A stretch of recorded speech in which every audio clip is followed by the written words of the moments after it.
Thank you very much. Very much appreciated.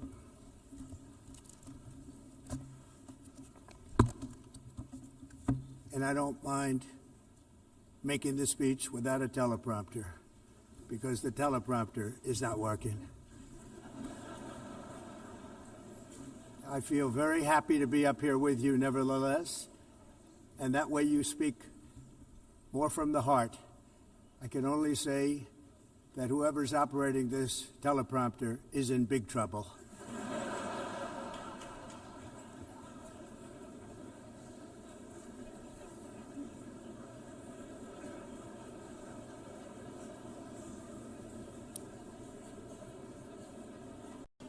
Hello, Madam First Lady. Thank you very much for being here. And Madam President, Mr. Secretary General, First Lady of the United States, distinguished delegates, ambassadors, and world leaders. 6 years have passed since I last stood in this grand hall and addressed a world that was prosperous and at peace in my first term. Since that day, the guns of war have shattered the peace I forged on 2 continents. An era of calm and stability gave way to one of the great crises of our time. And here in the United States, 4 years of weakness, lawlessness, and radicalism under the last administration delivered our nation into a repeated set of disasters. 1 year ago, our country was in deep trouble, but today, just 8 months into my administration, we are the hottest country anywhere in the world, and there is no other country even close. America is blessed with the strongest economy, the strongest borders, the strongest military, the strongest friendships, and the strongest spirit of any nation on the face of the earth. This is indeed the golden age of America. We are rapidly reversing the economic calamity we inherited from the previous administration, including ruinous price increases and record-setting inflation like we've never had before.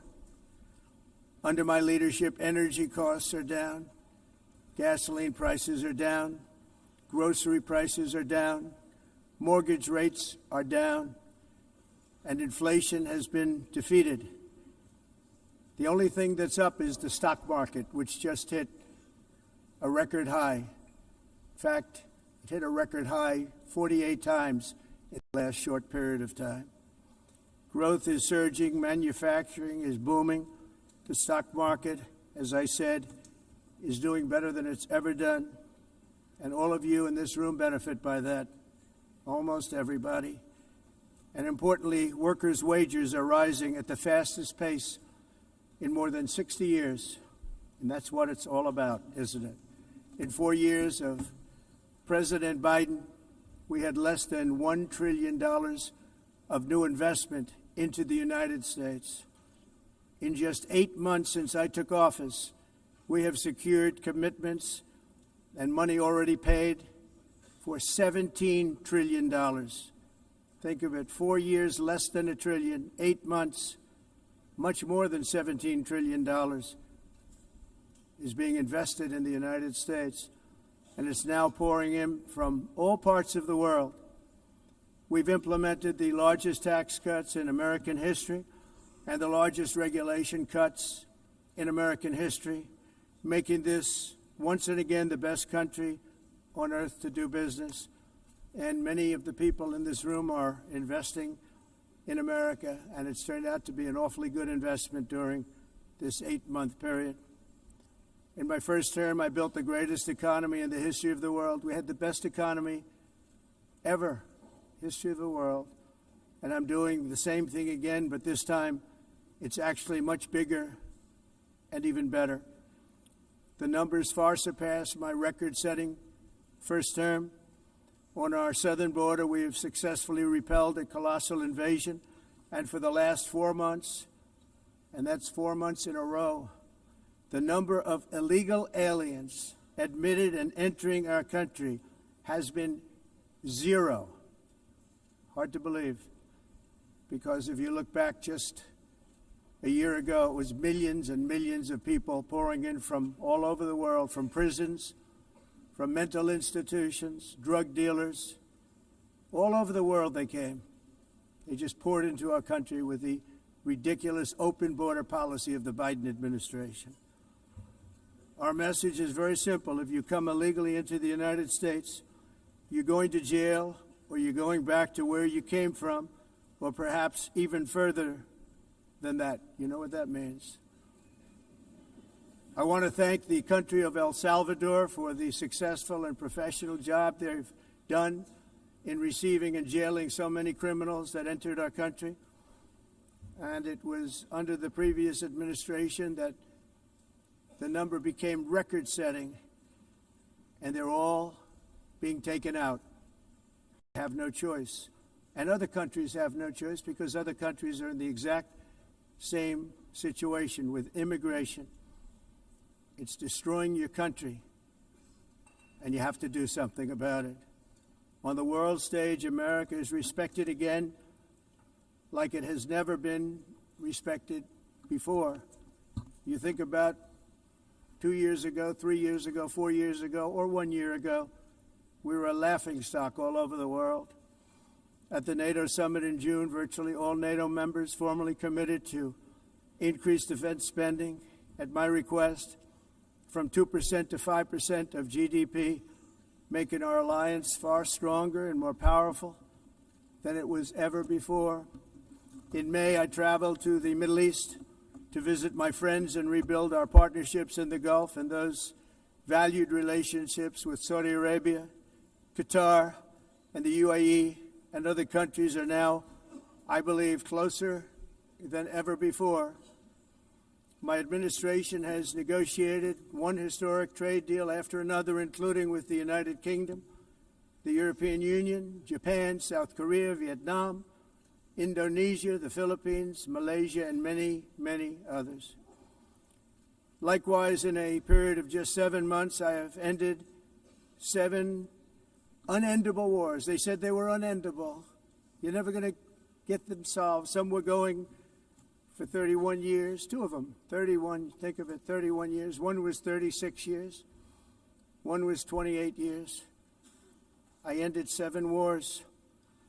And in all cases, they were raging with countless thousands of people being killed. This includes Cambodia and Thailand, Kosovo and Serbia, the Congo and Rwanda, a vicious, violent war that was, Pakistan and India, Israel and Iran, Egypt and Ethiopia, and Armenia and Azerbaijan. It included all of them. No president or prime minister, and for that matter, no other country has ever done anything close to that. And I did it in just 7 months. It's never happened before. There's never been anything like that. I'm very honored to have done it. It's too bad that I had to do these things instead of the United Nations doing them. And sadly, in all cases, the United Nations did not even try to help in any of them. I ended 7 wars, dealt with the leaders of each and every one of these countries, and never even received a phone call from the United Nations offering to help in finalizing the deal. All I got from the United Nations was an escalator that on the way up stopped right in the middle. If the First Lady wasn't in great shape, she would have fallen, but she's in great shape. We're both in good shape. We both stood. And then a teleprompter that didn't work. These are the 2 things I got from the United Nations, a bad escalator and a bad teleprompter. Thank you very much. And by the way, it's working now. It just went on. Thank you. I think I should just do it the other way. It's easier. Thank you very much. I didn't think of it at the time because I was too busy working to save millions of lives. That is the saving and stopping of these wars. But later I realized that the United Nations wasn't there for us. They weren't there. I thought of it really after the fact, not during these negotiations, which were not easy. That being the case, what is the purpose of the United Nations? The UN has such tremendous potential. I've always said it.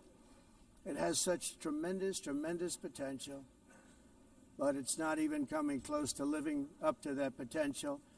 For the most part, at least for now, all they seem to do is write a really strongly worded letter and then never follow that letter up. It's empty words, and empty words don't solve war. The only thing that solves war and wars is action. Now, after ending all of these wars and also earlier negotiating the Abraham Accords, which is a very big thing for which our country received no credit, never receives credit. Everyone says that I should get the Nobel Peace Prize for each one of these achievements. But for me, the real prize will be the sons and daughters who live to grow up with their mothers and fathers, because millions of people are no longer being killed in endless and unglorious wars. What I care about is not winning prizes, it's saving lives. We saved millions and millions of lives with the 7 wars. And we have others that we're working on, and you know that. Many years ago, a very successful real estate developer in New York, known as Donald J. Trump, I bid on the renovation and rebuilding of this very United Nations complex. I remember it so well.